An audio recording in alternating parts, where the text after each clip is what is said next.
cakap langsung di sini. Velofest luar biasa dari Kak Eni. Terima kasih Kak Eni sudah nonton Velofest. Wah, pokoknya makasih semua di sini yang sudah nemenin aku sebagai MC selama ini. Terima kasih banyak sudah nemenin panitia di sini, dan kita bentar lagi mau nyambut Ibu Karlina. Ini Bung Banin sebagai moderator kayaknya udah siap juga nih Bung Banin.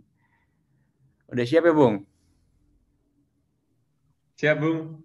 Oke, mungkin kasih overview dulu kali Bung sebelum kita jam 7 mau ngapain aja nih biar orang-orang yang masih di YouTube mungkin bisa masuk ke Zoom juga biar berpartisipasi ke sini gitu. Oh iya, siap-siap. Oke, thank you Opa Ada waktunya. Aduh, Aku menyampaikan aspirasi teman-teman dari semua kalangan. Harus manggil Opa. aduh. Oke, oke, oke. Oke, oke teman-teman, kembali lagi bersama saya, Nindya Sukmono. Tadi kita ketemu waktu sesinya uh, Bung Fayat sama Bung Sandi, filsafat analitik dan filsafat kontinental. Dan hari ini saya bisa mengatakan bahwa mungkin ini puncak, nggak cuma puncak acaranya di Filofest, tapi juga puncak acara diskusinya. Kemarin kita ngomongin topik-topik yang lokal, uh, yang kontroversial dan sangat ini ya, sangat spesifik ya. Kita mulai ngomong di hari pertama itu ngomongin sains modern, kemudian ngomongin bahasa, ngomongin perempuan, kebebasan, dan sampai yang barusan ngomongin tentang politik. Dan sekarang kita akan mencoba lebih general lagi, dan kita akan mungkin membawa refleksi filsafat kita ke satu hal yang lebih kosmos. Kita akan ngomongin tentang bagaimana kita sekarang setelah pandemi ini, banyak dari kita itu merasakan bahwa oke, saya ternyata kita terlena ya dengan kehidupan kesibukan kita selama ini. Kemudian kemarin ada pandemi, ada COVID-19, kemudian lockdown, kemudian kita punya banyak refleksi baru atas kehidupan, terutama posisi kita di alam semesta ini. Dan disinilah kita akan berdiskusi nanti setelah pandemi ini, belum selesai ya, setelah saat kita sudah merasakan adanya hentakan dari pandemi ini, apa yang bisa, bagaimana filsafat bisa merespon ini? Bagaimana kita harus melihat posisi kita dengan alam semesta, dan kemudian apa yang jalan keluar dan mungkin yang bisa kita lakukan untuk itu. Nanti kita akan membahas ini bersama Ibu Kalina Supeli. Kebetulan belum datang, nanti mungkin kita ngobrol-ngobrol dulu sebentar. Oh, sudah datang ya, Bu Kalina? Oh, sudah? Sudah. Malam, Bu. Selamat malam. Selamat malam. Oke, teman-teman, Ibu Kalina Supeli sudah datang. Saya akan mengenalkan beliau dulu, meskipun saya rasa banyak dari teman-teman sudah tahu ya. Ibu Kalina ini adalah dosen di Sekolah Tinggi Filsafat Diarkara. Beliau adalah astronom perempuan pertama di Indonesia. Dan saya juga bisa menambahkan, mungkin selain astronom perempuan pertama juga astronom plus filsuf, gabungan antara astronom dan filsuf ilmu pertama di Indonesia. Bu Kalina. Betul disebut filsuf. Jangan. Kami kira sudah filsuf, Bu. Pengaruhnya sudah besar. Kemudian beliau menempuh pendidikan di Departemen Astronomi Institut Teknologi Bandung, S1-nya. Kemudian melanjutkan studi di Departemen of Physics, University College London, Inggris. Dan kemudian Departemen Filsafat Universitas Indonesia untuk studi doktoralnya. Selain mengajar dan meneliti, beliau terlibat dalam kegiatan hak asasi manusia. Oke, teman-teman, tanpa panjang lebar lagi, waktu akan saya berikan kepada Ibu Karlina Supeli. Silakan, Bu, untuk waktunya. Terima kasih, Bung Banin. Selamat malam, teman-teman semua, dimanapun Anda berada. Salam sehat. Sekarang itu menjadi salam yang bukan hanya kita sampaikan dengan penuh kehangatan, tapi juga penuh harapan. Saya agak deg-degan sebetulnya, karena dapat tugas yang berat sekali. Bayangkan ya, kesadaran kosmologis, lalu saya sendiri juga bertanya, apa itu kesadaran kosmologis begitu ya. Dan masih ditambah lagi dengan peran filsafat masa depan. Kita bicara masa depan, sesuatu yang bisa diantisipasi, tapi juga mengandung pengharapan, ekspektasi, tetapi juga bisa tidak tercapai tergantung kondisi-kondisi sekarang. Sementara dalam filsafat, persoalan waktu itu kan juga sangat serius. Sekarang itu kan tidak pernah ada sebetulnya gitu, karena yang ada itu ingatan akan masa silam, lalu ke depan juga belum ada. Yang kalau saya sebut sekarang begini kan sekarangnya juga sudah lewat begitu. Jadi saya sempat berpikir apa ini yang bisa saya sampaikan begitu, tapi ya sudah, mudah-mudahan yang saya sampaikan nanti diterima sebagai pemicu diskusi saja, lalu kita sama-sama memikirkan begitu ya, karena saya tidak mengandaikan dan sama sekali tidak berani menganggap bahwa saya tahu gitu. Para ilmuwan saja kesulitan begitu ya mengerti. Dan saya baru baca di New Scientist, itu satu majalah yang saya langganan. Sebetulnya ini edisi lama, tapi saya buka-buka lagi. Evolusi, kalau kita berpegang pada kehidupan yang berevolusi begitu ya di muka bumi, evolusi sendiri itu bisa belajar. Jadi evolusi itu pintar begitu ya. Maka kita juga lihat perubahan virus yang sangat cepat, tidak terduga, belum lagi ada mutasi dan sebagainya. Tapi itu menyangkut aspek medis, aspek biologi yang tentunya berada di luar bidang saya. Nah, saya sudah membuat PowerPoint sedikit. Saya akan share saja supaya tidak sepenuhnya juga wajah saya yang kelihatan begitu ya. Jadi baik, saya ketemu gambar yang menarik di salah satu situs. Nah, ada kucing yang menatap ke bintang-bintang, ke kabut, ke langit begitu. Saya bayangkan kucingnya berefleksi begitu ya tentang apa itu kesadaran kosmologis. Judul ini diberikan oleh panitia dan ya sudah saya terima begitu saja tanpa saya ubah, tetapi juga saya anggap ini sebagai alur yang akan saya bicarakan. Gambar-gambar yang saya pakai di sini saya ambil kebanyakan dari situs NASA dan beberapa yang lain dari British Museum yang nanti kreditnya akan kelihatan tuh sebagai pertanggungjawaban begitu ya. Lalu mengenai peran filsafat di masa depan itu tidak saya cantumkan nanti, tapi akan saya bicarakan karena saya sudah punya catatan-catatan. Nah, baiklah, kita mulai saja dengan pandemi yang kita semua alami, sesuatu yang menyergap kita, dan sebetulnya ini saya perlihatkan saja, kalau kita masuk ke situs ini setiap hari, kita bisa melihat bagaimana setiap hari memang jumlahnya bertambah. Jadi ini situs yang paling mudah untuk melihat penambahan-penambahan di seluruh dunia dan di negara-negara yang ada begitu. Jadi Philofest selama 7 hari ini juga sudah berbicara banyak tentang hal ini, efeknya dan kemungkinan-kemungkinan yang bisa kita pikirkan dan dampaknya.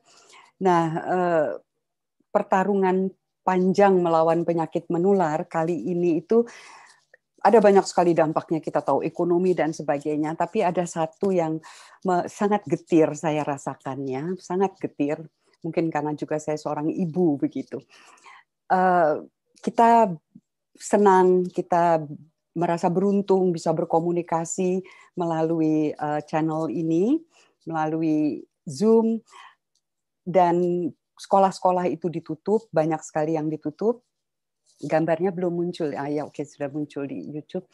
Itu, tetapi ternyata internet, channel internet itu hanya menjangkau 24% anak sekolah secara global.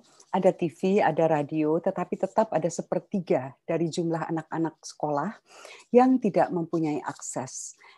Maka pada Hari Anak-anak Sedunia, UNICEF itu menerbitkan laporan tentang kemungkinan generasi yang hilang.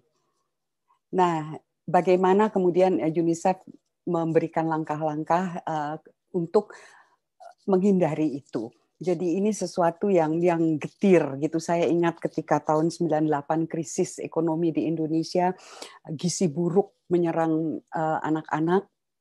Itu Suara Ibu Peduli turun ke jalan persis untuk memprotes ketidakmampuan pemerintah Orde Baru waktu itu untuk mengelola negara, sehingga sampai terjadi krisis, dan kemudian yang paling terkena adalah perempuan dan anak-anak. Nah, kali ini juga demikian. Ini satu hal yang saya kira sangat penting kita pikirkan, karena kita berbicara tentang masa depan, ya, dan anak-anak itu adalah masa depan. Nah, pertarungan panjang melawan penyakit menular ini juga saya dapatkan dari majalah Nature 2 tahun yang lalu. Yang sering disebut itu kan wabah pes abad ke-13 ya, 13-14, atau yang zaman Justinian itu sebelumnya. Tetapi ternyata sudah tua sekali, bahkan di kawasan Mesopotamia dan sekitarnya itu sempat ada eksodus begitu yang diduga ada kaitannya. Nah, yang menarik ada dua rangka yang ditemukan di kawasan Samara itu daerah Rusia yang DNA-nya itu ternyata mengandung pes ya. Jadi asal mula di situ ada gen yang terkait. Jadi ini perjalanan yang sangat panjang, manusia bertarung melawan penyakit menular. Nah, di Indonesia ini ada catatan yang menarik dari Anthony Reed dalam bukunya yang terbit tahun 1988, sudah diterjemahkan ke bahasa Indonesia.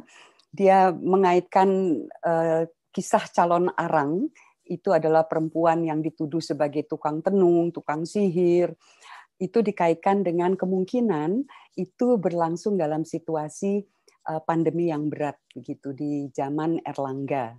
Tapi diduga calon arang itu sebetulnya zaman sesudah Erlangga, itu ahli sejarah yang lebih tahu. Tapi yang menarik ada catatan-catatan di sini bagaimana di sini Malaysia, Indonesia dan Filipina itu mengalami beberapa jenis wabah yang menjatuhkan juga cukup banyak korban. Nah, jadi catatan-catatan ini memperlihatkan bahwa penyakit menular itu sesuatu yang selalu ada dan ternyata berkembang terus begitu. Tentu ada berbagai tanggapan dan kita sudah mencatat banyak sekali berbagai tanggapan. Bagi saya yang sempat menimbulkan meme yang menarik waktu itu dan beredar, bahkan ini dimuat di berita luar negeri ya, bagaimana Indonesia memakai taktik yang menakut-nakuti gitu dan mendeploy, jadi menyebar hantu-hantu begitu di jalanan supaya orang takut. Rupanya ketimbang virusnya lebih takut pada hantunya begitu.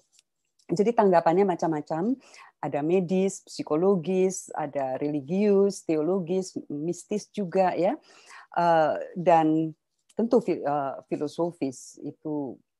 Nah, kita lihat yang filosofis ini dia bisa muncul begitu dalam bentuk konsolasi dan terapi begitu ya. Saya duga maka stoikisme semakin laku kan akhir-akhir ini begitu. Nah, tentunya kita juga tidak bisa lupa bahwa bahkan buku yang judulnya De Consolatione Philosophia itu terbit tahun 523, itu lahir dalam konteks penulisnya, Boethius, itu dipenjara menunggu eksekusi tanpa ia sendiri sebetulnya bersalah. Jadi tulisan model itu muncul di dalam situasi dan konteks politik tertentu sehingga dia kemudian mencari dan didatangi begitu dalam imajinasinya itu didatangi oleh lady philosophy yang kemudian berdialog, berdiskusi. Nah, stoikisme yang lebih luas, saya bukan ahlinya, Helenistik itu juga lahir dalam konteks kehidupan ketika polis berubah menjadi kosmopolis di bawah Alexander Agung. Sehingga kemudian warga polis yang tadinya terlibat langsung di dalam politik, pengertian warga itu punya kewajiban privat maupun publik itu tiba-tiba berada di bawah kekuasaan imperium dengan birokrasinya dan para aristokrat, sehingga warga kehilangan identitas dan kemudian mencari jalan bagaimana bisa survive di dalam hidup yang segala sesuatunya berada di luar kontrolnya, begitu. Nah, mencari keselarasan dengan logos itu sudah dibicarakan kemarin. Ada ahlinya lah yang untuk membicarakan itu. Saya bukan ahlinya, tetapi hanya mau menekankan bagaimana banyak tilikan-tilikan filsafat, refleksi filosofis yang sekarang ini banyak dibicarakan itu punya konteks kelahiran.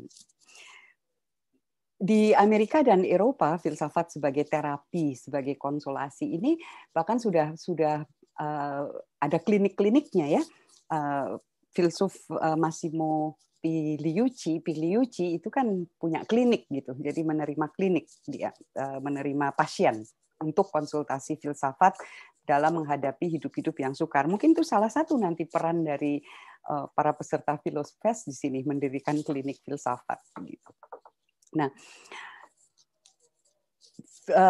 filosofi sebagai konsolasi, sebagai terapi ini sedikit banyak juga kita temukan dalam naskah-naskah tua Nusantara. Maka dalam situasi seperti ini cukup banyak orang yang kembali ke ajaran-ajaran Nusantara tradisional. Ada seorang filolog di Perpustakaan Nasional, itu Aditya, yang dengan sangat menarik mengangkat kembali satu naskah yang dia transliterasi dan dia terjemahkan, itu lalu menemukan kata wabah gitu dalam bahasa Sunda. Nah, tentu saja filsafat bukan hanya itu, tapi juga melalui refleksinya yang sangat radikal dan sistematis, filsafat menanggapi apa yang dipikirkan, apa yang dipercayai, baik yang abstrak maupun yang membuahkan tindakan, dan efek dari tindakan itu, dan juga berarti kan cara berpikir, cara merasa, cara bertindak itu ditanggapi oleh filsafat, termasuk keterbatasan common sense dalam hal-hal tertentu. Jadi itu yang menjadi penting dalam peran filsafat. Maka tidak mengherankan jika sejak awal filsafat itu selalu bertegangan dengan pihak-pihak yang menerima realitas apa adanya atau pihak-pihak yang mau memaksakan realitas berdasarkan satu tafsir tertentu atau mau memaksakan klaim kebenaran tertentu. Maka Socrates dihukum mati, Boethius tadi saya sebut di penjara, dan masih banyak lagi. Nah, pandemi sekurang-kurangnya mengangkat 3 pertanyaan besar. Nah, 3 pertanyaan ini sebetulnya sudah muncul terkait dengan hal lain, misalnya pemanasan global. Tetapi pandemi membuat ketiga pertanyaan ini, sekurang-kurangnya saya katakan ya, tentu ada pertanyaan besar lain, tapi ketiga ini kemudian bergaung secara global dan hampir di semua kalangan, mulai dari anak kecil sampai orang tua, para pemikir, dan sebagainya. Nah, pertanyaan pertama itu antisipatif. Dunia seperti apa yang muncul sesudah pandemi? Jadi, most probable, dunia paling mungkin seperti apa yang muncul sesudah pandemi. Nah, yang kedua, itu pertanyaan yang sifatnya sebetulnya pengharapan. Dunia seperti apa yang kita inginkan sesudah pandemi? Nah, ini kan berarti horizon temporal kita itu kemudian terbagi ya. Jadi kita proyeksikan ke depan apa yang mungkin, tetapi kemudian bertegangan dengan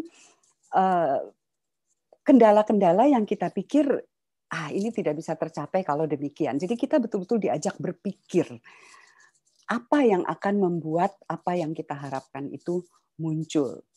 Nah, dari situ muncul pertanyaan yang nantinya diharapkan kemudian bisa menjadi semacam resep. Kata resep itu seakan-akan bisa kiat, sebetulnya bukan itu ya. Filsafat tidak memberi kiat-kiat, tapi mengajak kita berpikir gitu. Tapi preskriptif itu ada istilahnya. Apa yang perlu dan harus kita lakukan supaya dunia yang diinginkan itu terwujud. Sehingga orang tidak hanya menunggu saja begitu, tapi betul-betul memikirkan sikap, perilaku, cara pandang, cara bertindak, cara merasanya. Ketiga ini, saya katakan sekurang-kurangnya ya, tentu ada yang lain, mewakili desakan bagi perubahan. Karena perilaku manusia selama ini dinilai telah menghasilkan dunia yang rapuh. Dan sejarahnya panjang sekali tentu sampai ke dunia seperti ini.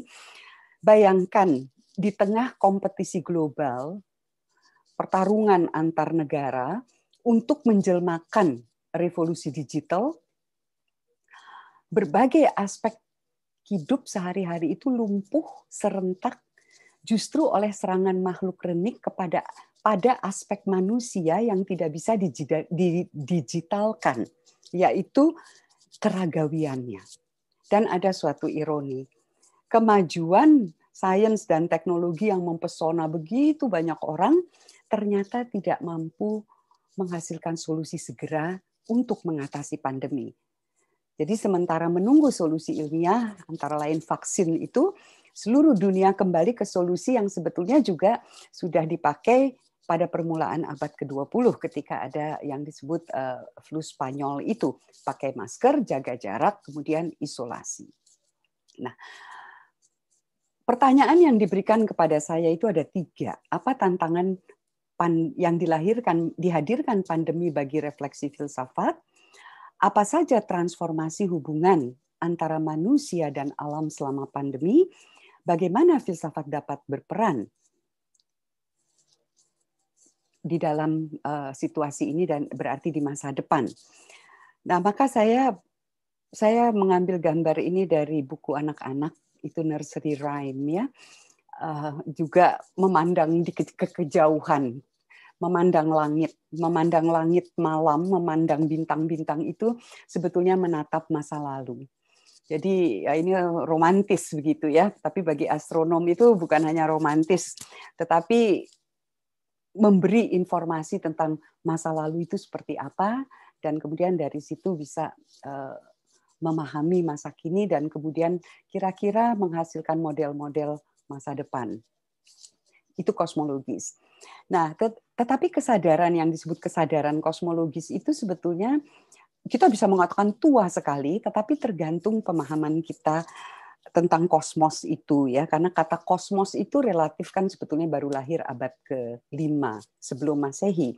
Tetapi dari telaah arkeoastronomi, dari naskah-naskah kuno, sebetulnya pemahaman akan keseluruhan begitu sudah cukup tua, tetapi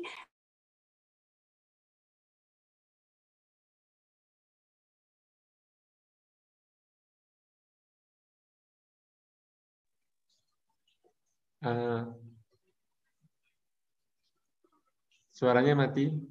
Masih. Nah, oke, sudah nyala lagi. Iya, tadi kok otomatis saya di mute ya. Mohon maaf ya. Nggak apa-apa. Jadi pengertiannya itu dalam bahasa Bahari itu langit dan bumi. Tetapi langit dan bumi ini menjadi lokus ontologis bagi kemudian refleksi yang sekarang kita sebut kosmologis, menyangkut keseluruhan.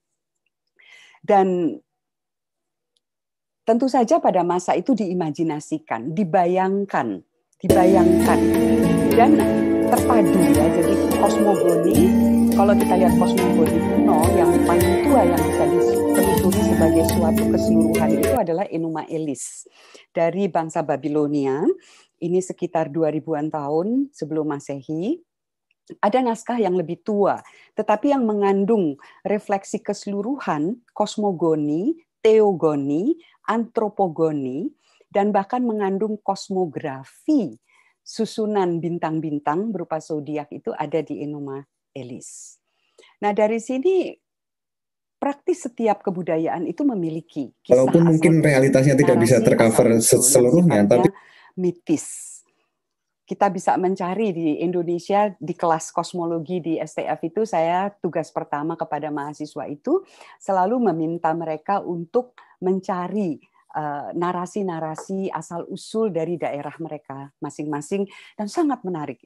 Indonesia jadi Nusantara itu ya sangat kaya tentang itu. Nah, kosmogoni mitis dengan kosmografi itu di sini yang saya perlihatkan itu adalah lempeng batu yang sekarang ada kalau tidak ada manusia. Ini persis seperti di British Museum di London.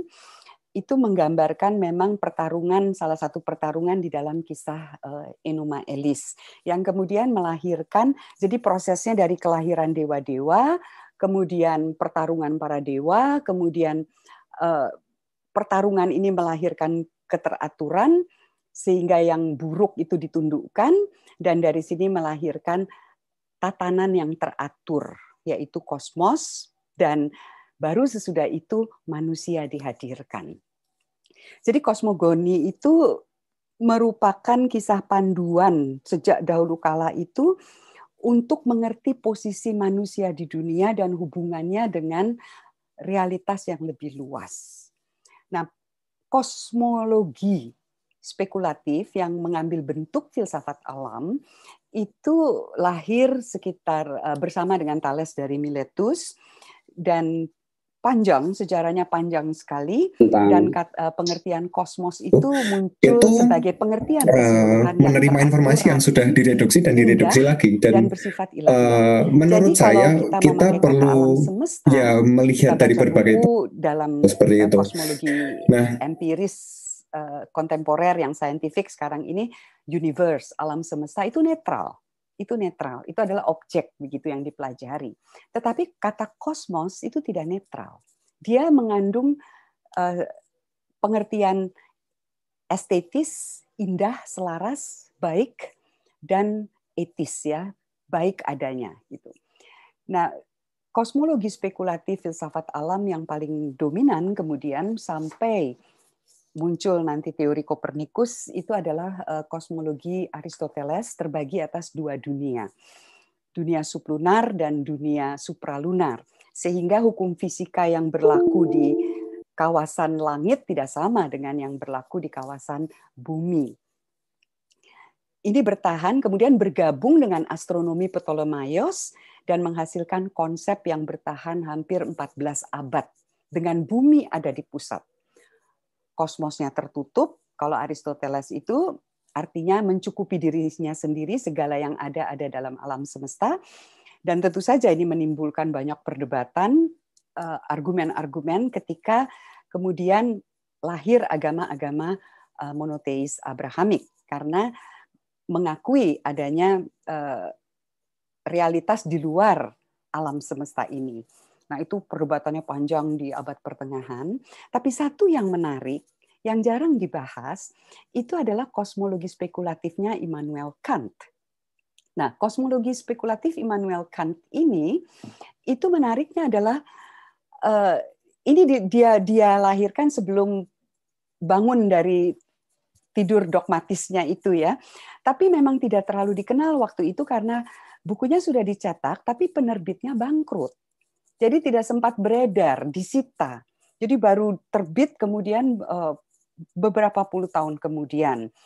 Tetapi di dalam kosmologi ini sudah terlihat bagaimana alam semesta itu berevolusi. Dan konsep ini tidak ada sebelumnya. Sebelumnya alam semesta itu statik.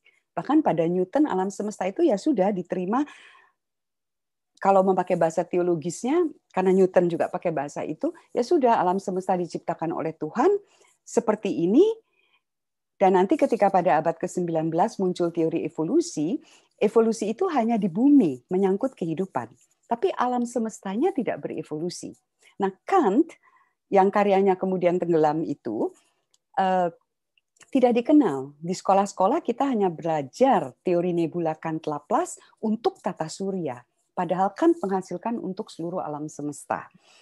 Nah, tetapi ini adalah spekulatif. Nah, kosmologi yang kalau sekarang disebut kosmologi itu adalah bagian dari sains empiris. Saya tidak akan terlalu panjang di sini, tetapi ini melahirkan pertanyaan karena ini indah ya, indah secara visual kalau kita lihat pakai teropong, kalau kita lihat foto-fotonya yang diambil oleh berbagai teleskop yang bagus, tetapi juga menakjubkan karena begitu besar, begitu luas. Dan kita ada di tengah-tengahnya dan ada sebagai makhluk yang sadar. Kita bertanya apakah ada kesadaran lain, sejauh ini belum ada bukti yang cukup untuk itu. Dalam satu galaksi ada miliaran bintang, bahkan 100 miliar bintang, sementara di gambar sebelah kiri Anda lihat juga ada begitu banyak galaksi. Mengapa alam semesta seperti ini? Mengapa tata surya kita tidak runtuh? Nah, ini pernah diajukan kepada Newton, kalau hukum yang dominan adalah gravitasi, kok tidak runtuh? Nah, ini perlu dijawab pertanyaan ini, dan ternyata dengan perkembangan fisika pada permulaan abad ke-20, terutama dengan teori relativitas Einstein, ternyata alam semesta kita ini tidak seperti gambaran sebelumnya. Tapi ada sejarah yang bisa ditelusuri. Nah, sejarah yang bisa ditelusuri itu ternyata membawa kita ke masa sekitar 13,7 miliar tahun yang lalu, yang sekarang dikenal sebagai Big Bang, istilah yang tidak terlalu menguntungkan sebetulnya, karena Big Bang itu ledakan besar gitu kan. Ledakan itu seperti ada ledakan dalam ruang. Padahal ya inilah yang memunculkan ruang dan waktu gitu. Nah, ini peristiwanya panjang sekali, ada tahap-tahapannya, tetapi bagaimana pada mulanya itu hanya ada energi, ada cahaya dan materi baru terbentuk kemudian pelan-pelan terbentuk inti atom, kemudian atom-atom yang akhirnya bergabung melahirkan bintang-bintang pertama dan akhirnya membentuk struktur yang lebih besar galaksi, dan akhirnya matahari juga lahir, dan kemudian ketika matahari terbentuk, kita juga terbentuk, dan di dalam tata surya di bumi yang terbentuk itu ada kita. Nah, penelusuran ini untuk singkatnya itu tentu saja berdasarkan teori-teori fisika dan asumsi-asumsi kosmologis yang perlu dibuat, antara lain bahwa hukum fisika berlaku sama, jadi alam semesta itu seragam, isotropis, kemana kita memandang, kita tidak ada pusat alam semesta. Hukum fisikanya sama, sehingga yang berlaku di bumi juga berlaku di tempat lain, dan data empiris pendukung. Nah, model Big Bang ini formalnya sebetulnya berasal dari Friedman, Lemaitre, Robertson, Walker, tapi karena panjang, disingkat, dan sekarang lebih dikenal dengan nama model Big Bang.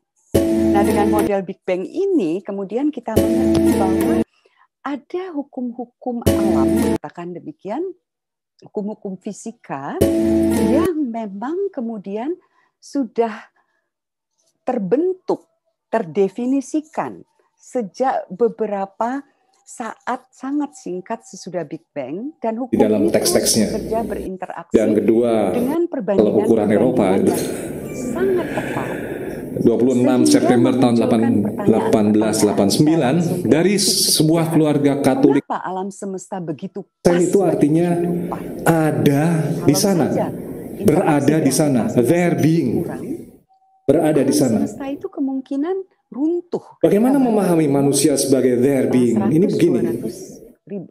300 kalau tahun katakan. Nah, kita menyebut seseorang itu manusia, misalnya waktu yang sangat panjang. Joko ini manusia. Matahari dibutuhkan 9 miliar tahun. Maka kita cenderung lalu mengapa alam semesta menempatkan dia di dalam sebuah ciri model melengkung terbuka, melengkung, dan model datar. Nah, ternyata alam semesta kita ini sangat datar. Padahal kalau kembali ke masa awal, itu datanya tidak demikian, sulit membayangkan itu. Ada detail-detailnya, tapi saya tidak akan masuk ke angka-angka detail. Lalu mengapa begitu seragam? Nah, ini ditemukan dari data. Seluruh alam semesta itu dibanjiri oleh radiasi gelombang mikro yang temperaturnya itu 2,7 Kelvin. Itu rendah sekali ya, minus 270-an. Mengapa demikian? Nah, ternyata model standar yang tadi itu tidak bisa menjelaskan. Salah satu kemudian yang diajukan untuk menjawab pertanyaan itu, ternyata ketika pertama kali terbentuk memuai itu, pemuaiannya tidak begitu saja, tapi mengalami percepatan yang disebut inflasi.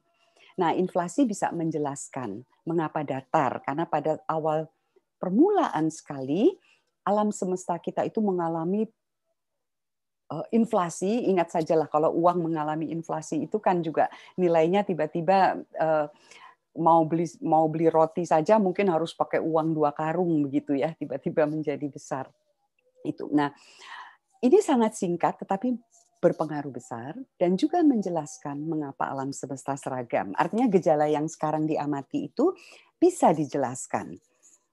Karena yang teramati sekarang itu seragam itu, dulunya itu yang sekarang kelihatan terpisah-pisah, dulunya itu sebetulnya merupakan kawasan-kawasan yang punya hubungan kausal.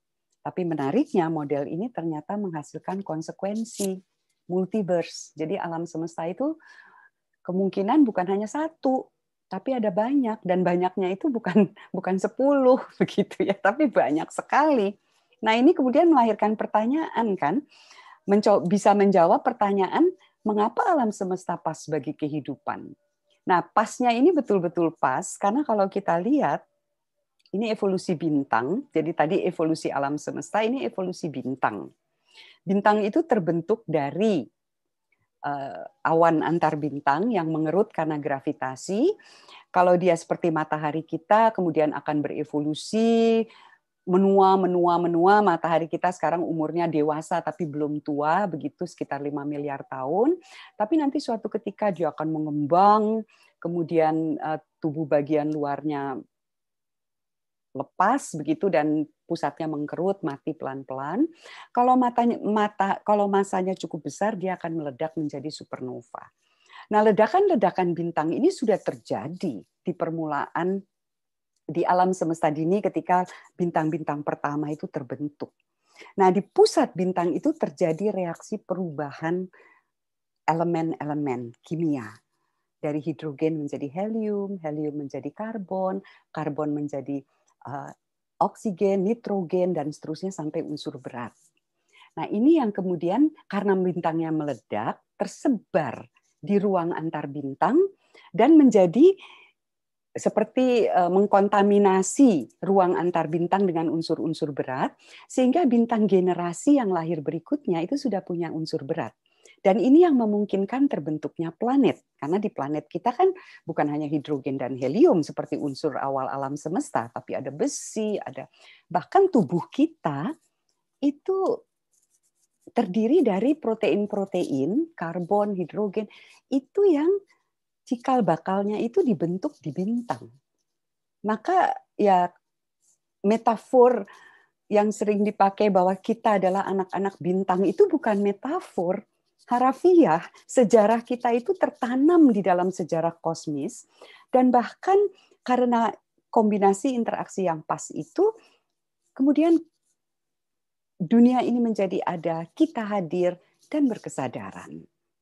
Kalau multiverse, ya ini bisa dijawab kebetulan saja. Karena ada 500.000, 10.000 alam semesta yang semua itu mungkin, bisa saja satu di antaranya itu kan seperti kita melempar dadu. Kalau lemparnya cukup banyak, pasti akan keluar permukaan dengan titik satu. Nah, ini yang melahirkan kesadaran, katakan kosmologis kontemporer, bahwa sejarah kita itu tertanam dalam sejarah kosmis. Kita ini adalah betul-betul bagian dari alam semesta. Jadi kalau muncul dalam pandemi ini kita adalah bagian dari alam, itu umumnya hanya dibatasi pada bumi, kosmologi mengajak kita berpikir lebih luas. Tapi saya lalu bertanya-tanya, apa hubungannya sesuatu yang sangat kosmik begitu ya, yang begitu besar, dengan jatuh bangun perkara hidup sehari-hari? Jangan-jangan hanya membangkitkan emosi romantis gitu ya, dan tidak ada solusi. Kita bermenung-menung, kemudian menulis refleksi, menulis puisi begitu, tapi dunia tetap kita biarkan begitu. Paling tidak ada satu fakta ya yang tidak bisa dibantah. Kita hanya punya satu bumi.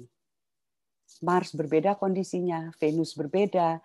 Kalaupun ada planet-planet yang bisa dihidupi, itu pun tentunya akan tidak bisa dicapai begitu saja. oleh manusia, butuh biaya yang sangat mahal. Kalaupun mau pindah ke Mars, perlu cukup oksigen misalnya, tentu hanya kelompok-kelompok tertentu yang pada akhirnya bisa.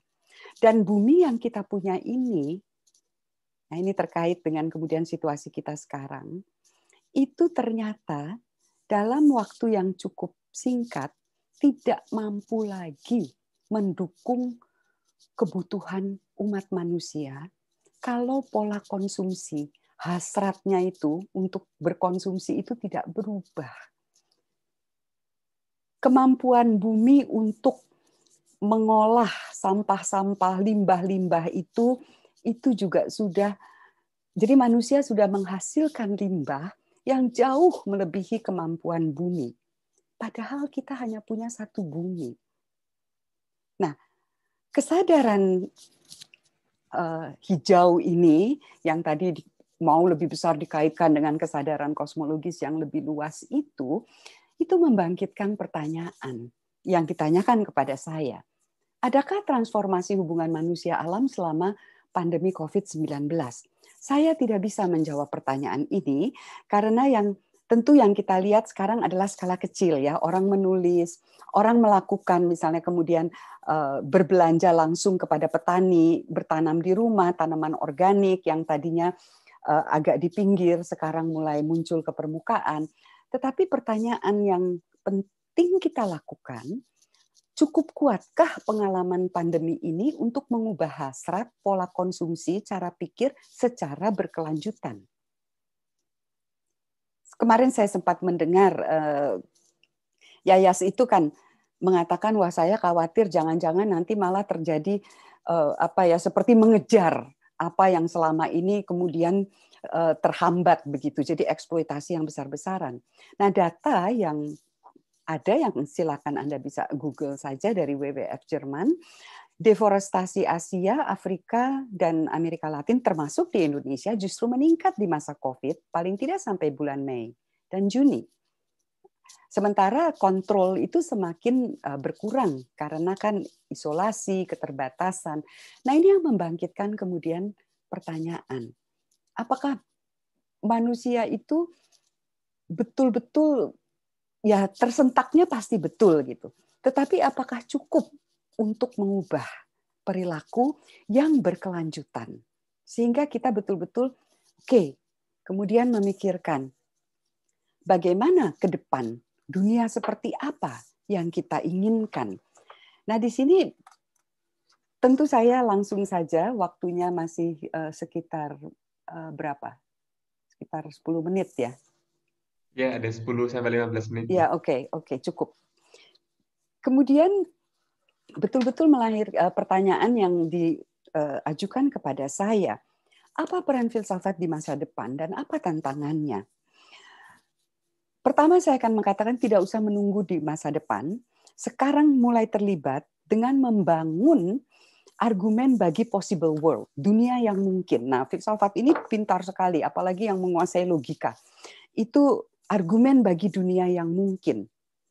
Dan kemudian kita bertanya, apa yang membuat satu model dunia yang mungkin ini lebih mentak, lebih probable ketimbang dunia hipotetis yang lain? Apa syarat-syarat yang harus dipenuhi agar gambaran atau prediksi tentang dunia yang mungkin itu benar, dan di dunia seperti apa prediksi itu akan gagal? Karena ini kemudian akan mengarahkan pada syarat yang harus dipenuhi. Dan syarat itu tentu saja ilmu-ilmu seperti epidemiologi, biologi molekuler, fisika, ilmu atmosfer itu bisa memberi masukan. Ilmu-ilmu sosial bisa memberi masukan. Tetapi ilmu-ilmu saja tidak cukup. Karena prediksi tentang dunia yang mungkin ini juga melibatkan logika tentang perilaku manusia, melibatkan analisis filosofis tentang kebijakan pemerintah, asumsi-asumsi dan evidensi-evidensi yang ada. Jadi tugasnya itu sudah dimulai dari sekarang untuk mulai betul-betul ikut di dalam proses mengembangkan dunia yang mungkin dan yang perlu kita perjuangkan dan apa yang perlu diperjuangkan. Itu yang pertama. Dan ini sekali lagi kemudian mengajak kita, ini dalam, saya tidak terlalu ahli, tetapi melihat dari sudut pandang fisika begitu, yang disebut kalau dalam filsafat itu metafisika kesekarangan, the nowness. Yang tadi saya katakan, sekarang ini kan in limbo ya. Kalau kita ada di sekarang ini, kita limbo dalam arti kita bergerak dari masa lalunya sudah tidak ada, masa depannya belum ada, tapi sekarangnya ini kalau pakai ukuran detik itu cepat sekali, itu sudah lewat begitu.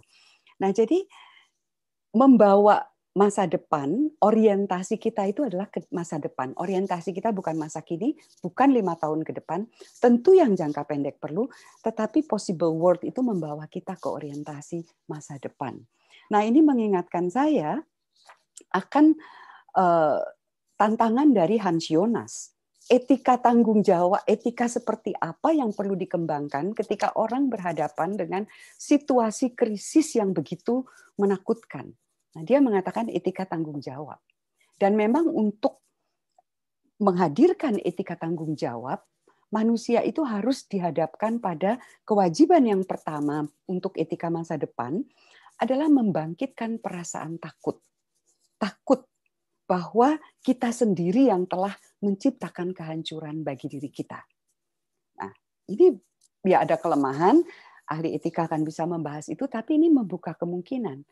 Mengapa Jonas itu sampai masuk ke etika ketakutan? Nah, ini peran kedua filsafat. Kita ini terlalu mudah mengandaikan bahwa manusia adalah makhluk yang berpikir. Saya ingat sindiran Niels Bohr kepada Einstein. Einstein, you are simply being logical, but you are not thinking. Anda itu sekadar logis bernalar, tapi Anda tidak berpikir. Nah, ada perbedaan jelas.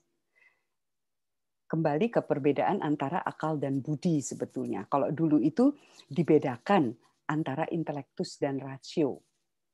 Kembali ke perbedaan antara nous dan dianoia. Nah, kalau kita hanya ditekankan bernalar yang sifatnya diskursif, itu coraknya ya induktif, deduktif, sangat tajam, abduktif juga, dan dapat menghasilkan prediksi yang mangkus.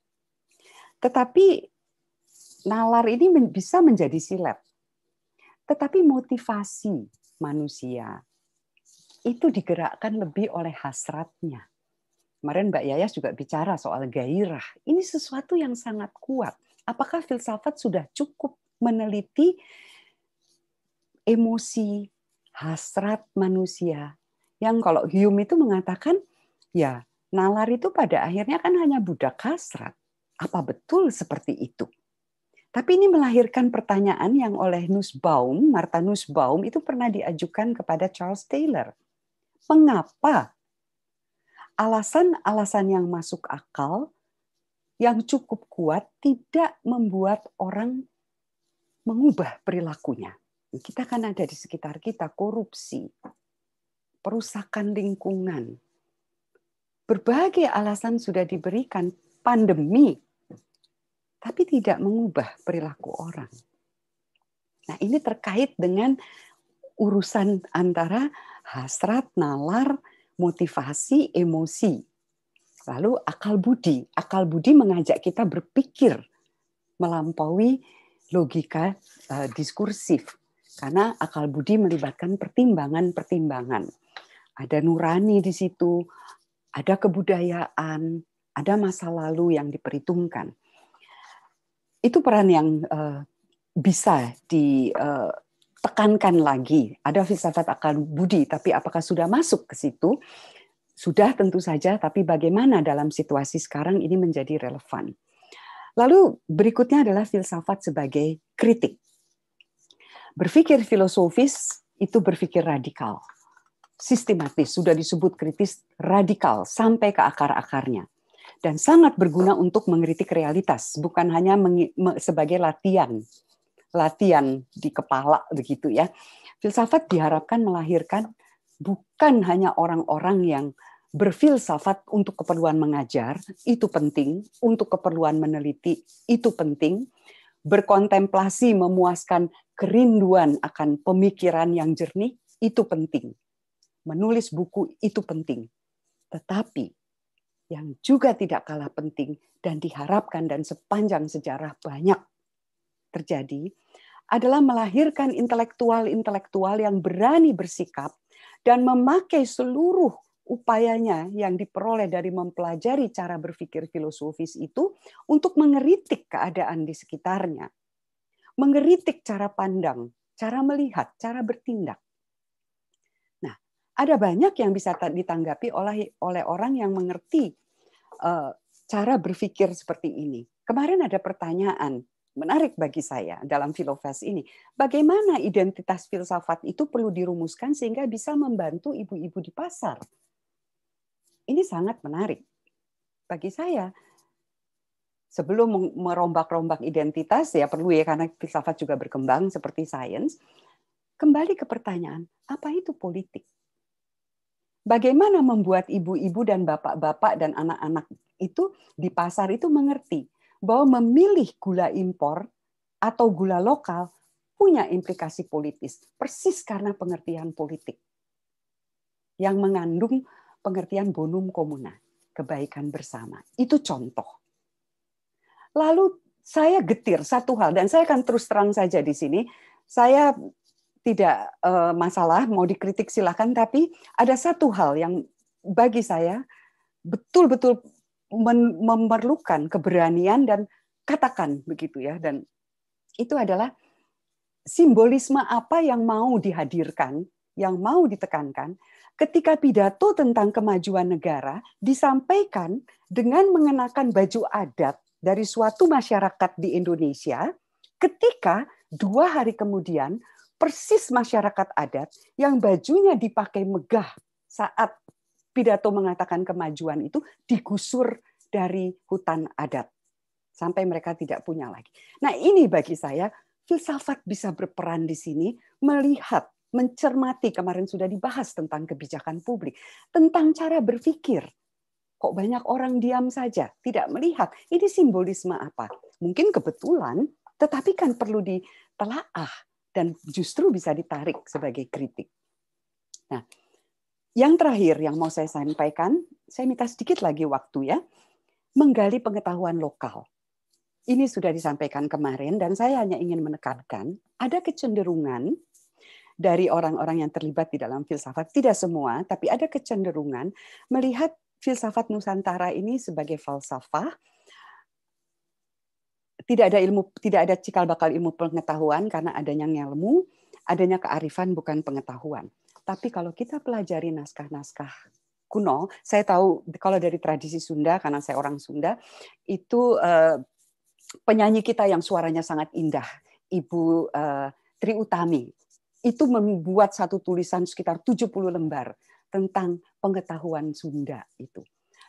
Bung Stefanus Junatan dari Unpar menulis disertasi yang sangat bagus tentang tradisi Sunda ini. Nah, Profesor Yakob Sumarjo. Jadi kalau diperhatikan, epistemologinya itu punya 3 aras. Mana mungkin bangsa-bangsa bahari di Nusantara menghasilkan Borobudur, menghasilkan pengetahuan obat tradisional, menghasilkan kapal pinisi, kalau tidak mempunyai pola pikir subjek-objek empiris analisis. Tidak mungkin. Orang Dayak bisa membangun rumah yang kalau terjadi kebakaran hanya akan ditatak dengan cara yang cepat sehingga kebakaran tidak meluas. Itu contoh. Pada aras kedua, baru terjadi sintesis akal budi ketika yang diperiksa adalah kesadaran batin. Diri sendiri menjadi objek pengamatan. Ini kan refleksi ke dalam. Baru pada aras ketiga, tahap budi murni. Itu rasa sejati. Nah, ini di sini kalau baca karyanya Bung Stefanus Junatan, analisis atas Sowaka Dharma itu kelihatan, dan naskah kosmologi Sunda Jati Raga.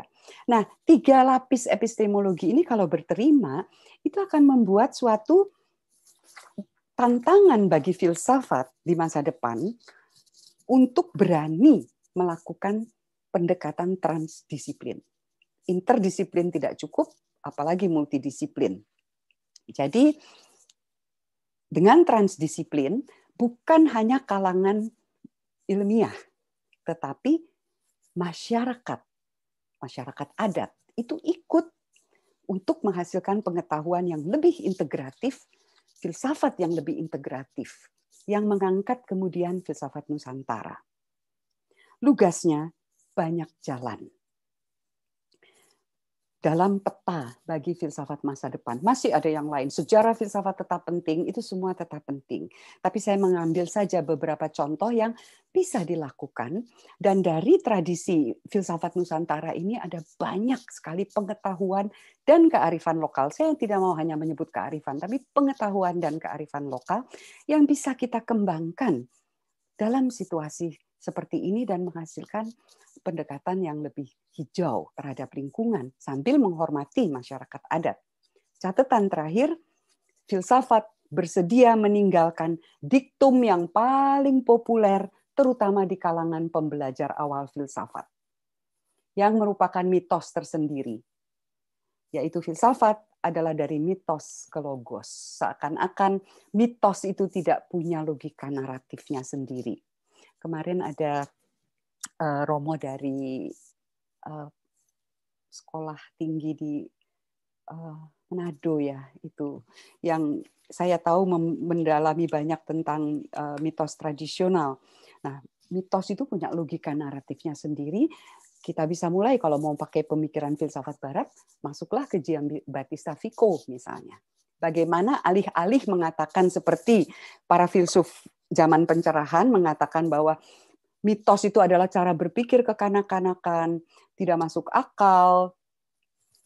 Dia justru mengatakan bahwa mitos itu merupakan perigi, tempat pengetahuan yang amat kaya itu digali, dipelajari untuk mengerti sejarah terbentuknya institusi manusia, peradaban, bahasa, dan lain-lain.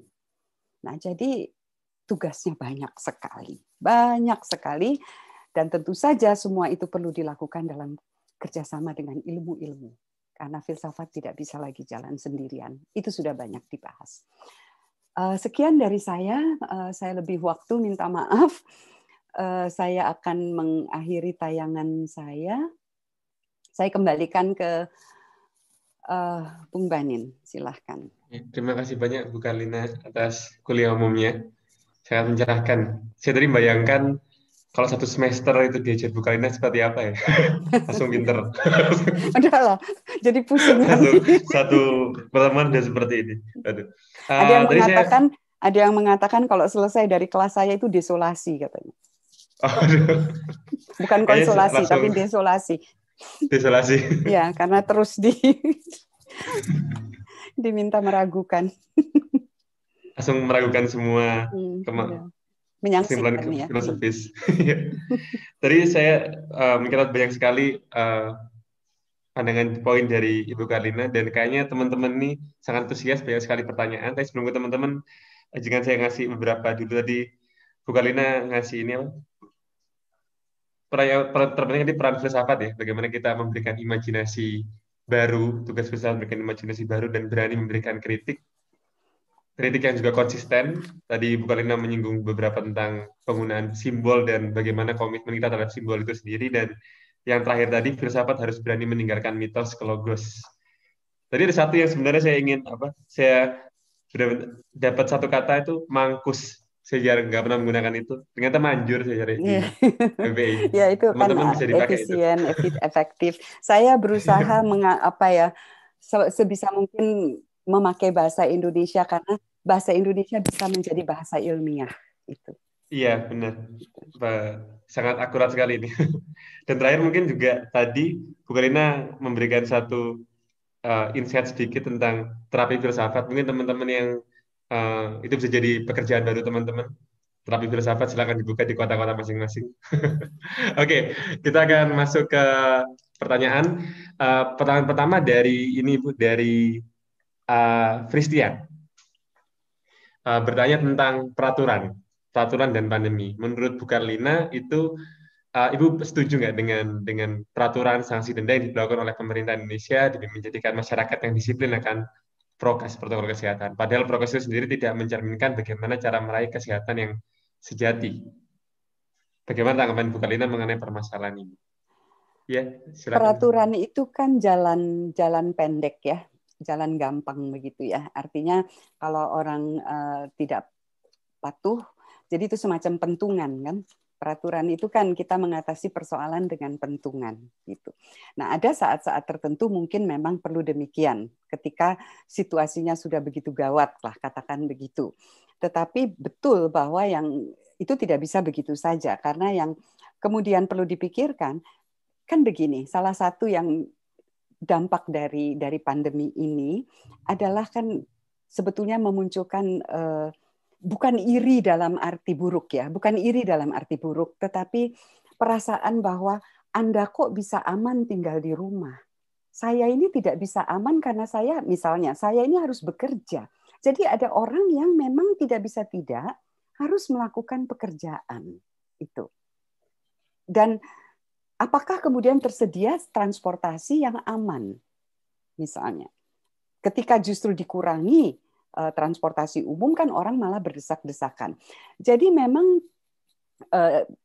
pentungan itu kan yang itu tadi ya, peraturan itu jangka pendek supaya cepat saja terlaksana.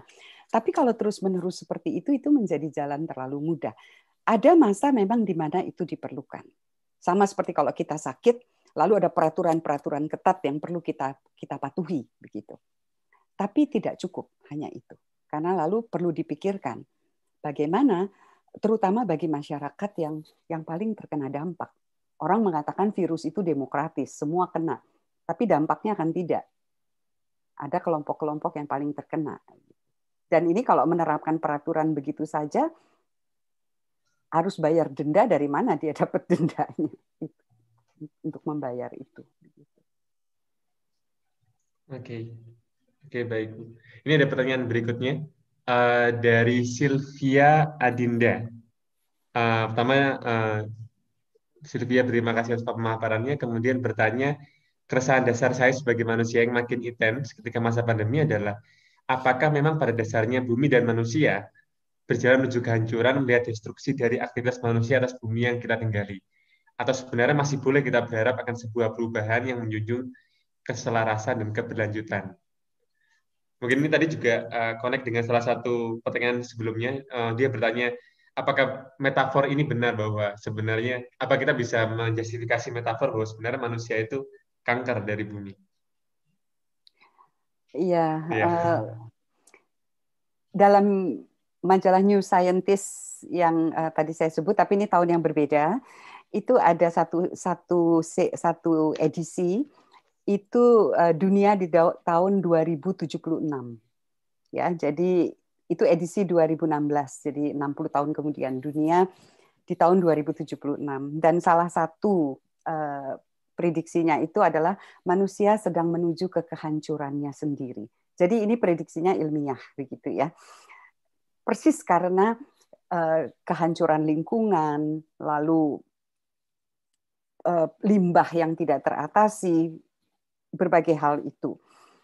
Artinya betul kalau kita tidak mengubah perilaku kita, itu kita menghadapi dunia yang semakin lama semakin tidak mampu menampung manusia. Tetapi bahwa seluruh umat manusia akan hancur, saya kira tidak demikian. Yang saya khawatirkan justru adalah ketimpangan. Karena ketimpangan di dunia ini semakin besar ya, baik antar negara maupun di dalam negara itu sendiri. Artinya kalau terjadi hal-hal, implikasi-implikasi yang seperti ini, itu yang paling terkena adalah kelompok yang paling tidak diuntungkan oleh sistem pembangunan, sistem ekonomi yang ada. Nah, saya kira refleksi etis itu perlu sampai ke sini. Siapa yang paling, bahkan kalau kita bicara demokrasi, selalu kan berpegang pada, ya sudah, suara mayoritas. Tapi pengertian demokrasi yang paling mendasar itu kan sebetulnya setiap orang mempunyai hak politik kan. Nah, bahwa pada akhirnya mayoritas yang kemudian diterima tidak berarti hak politik ini hilang. Nah, bagaimana kemudian hak politik kelompok yang terpinggirkan ini tetap tertampung dan tetap didengar suaranya. Nah, hak kelompok yang terpinggirkan ini sangat banyak di dunia ini, bahkan di Indonesia.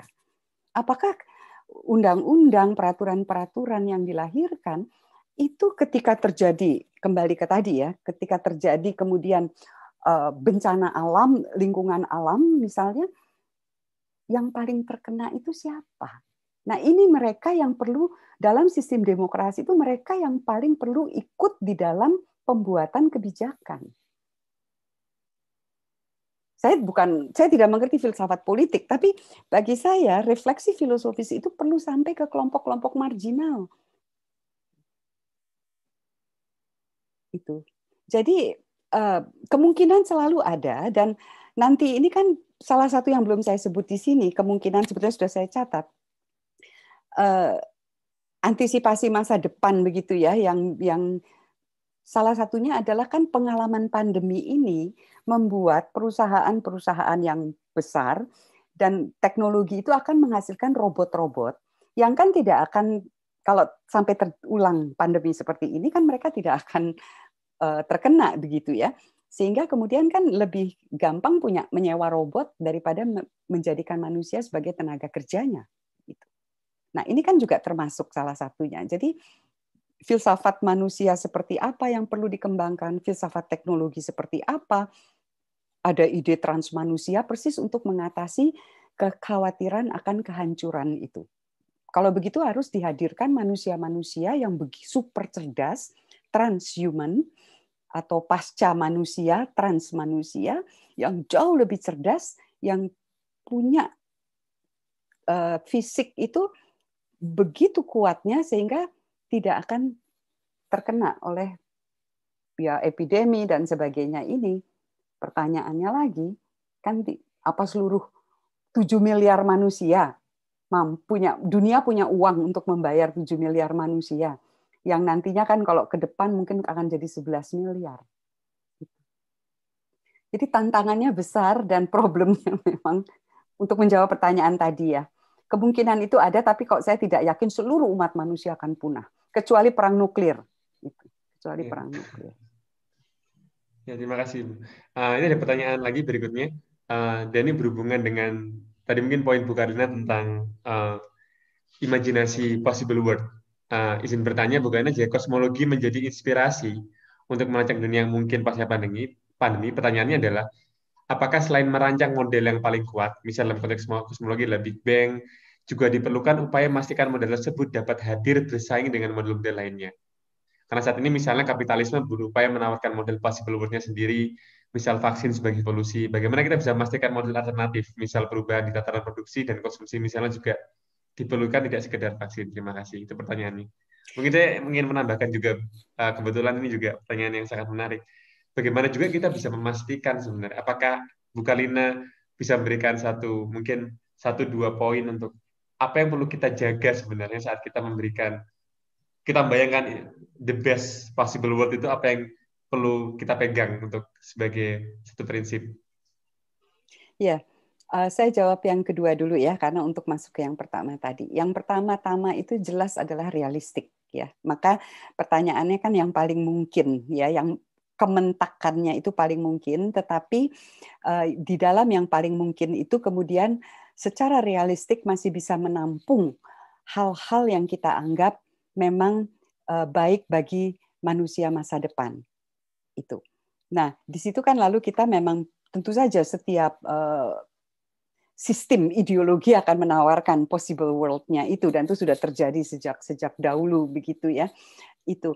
Nah, persis yang menjadi tantangan bagi para pemikir filsafat, bagi para filsuf ini adalah menantang sistem-sistem ideologi, sistem-sistem yang sudah katakan mapan begitu ya, justru ditantang dengan diperlihatkan kemungkinan-kemungkinan untuk jangka panjang. Bagi saya prinsip keadilan itu penting. Ya, prinsip keadilan itu penting. Itu tidak bisa ditawar. Artinya kompromi itu sulit. Kalau keadilan itu jangan dikompromikan. Ya, jadi sementara sistem-sistem yang ada itu kan kemudian persis mengkompromikan keadilan. Ini yang memang lalu menjadi susah. Jadi seperti dunia ideal gitu ya.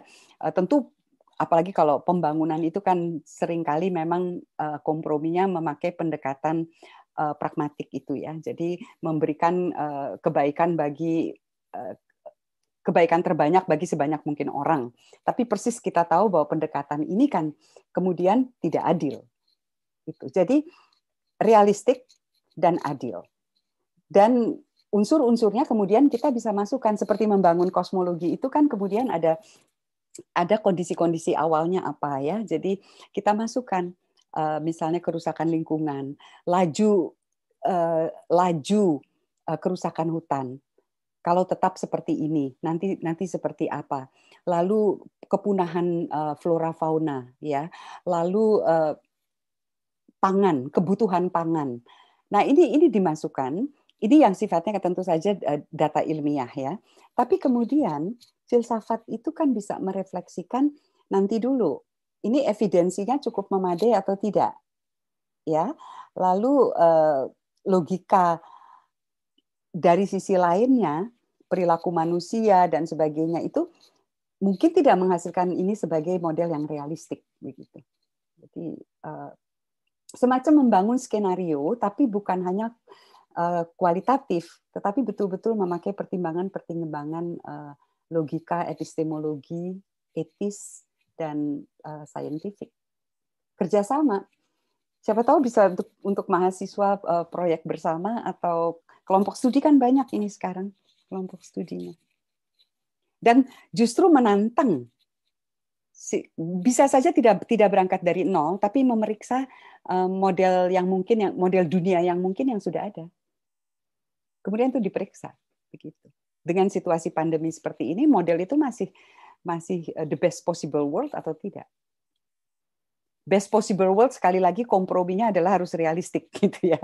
Karena seperti dalam kosmologi, kita bisa membangun banyak model yang indah secara matematis. Syaratnya hanya satu. Dalam model itu manusia mungkin hadir atau tidak. Karena faktanya ada manusia, ada kita di sini. Jadi model itu cocok atau tidak, paling tidak harus memenuhi satu syarat realistik bahwa kita ada di sini.